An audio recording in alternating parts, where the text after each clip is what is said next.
Okay, here we are. Good time to talk about how our workplace connections can sometimes maybe create some potential issues.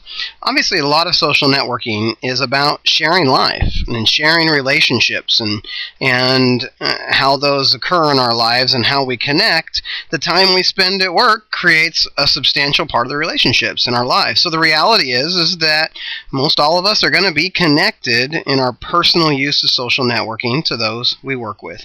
Just a natural thing, and it's a healthy thing. And the more your workplace is like family, the more that may be true. And so that's, though, a topic that we need to consider here. And so, I thought this was an interesting post. When I was a child, I used to have an imaginary friend. And now with Facebook, I have 491 of them.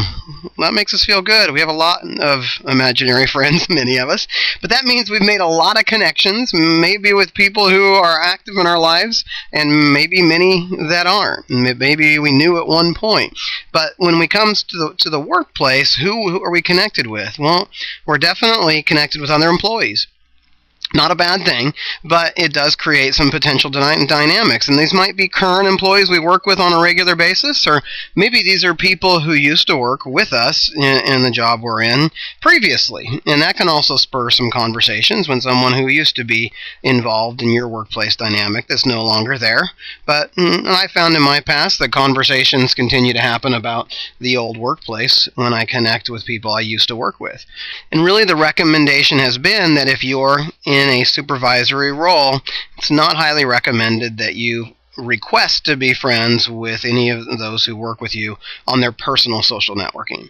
And so just a distinction here to be careful about. It's one thing if someone requests to be friends with their boss on Facebook and are inviting them to that realm.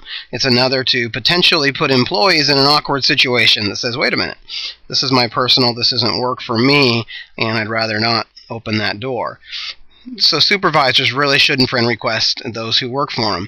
You're also connected with strangers and people you really don't know. You may also, working especially in the health center realm as we're talking to you in healthcare, you may well be connected to your patients and those you're working with. And all these create potential dynamics with what you share and talk about. Now, here's an example. And this was Tri-City Medical Center in Oceanside, California, that recently had a problem with 5 of their nurses.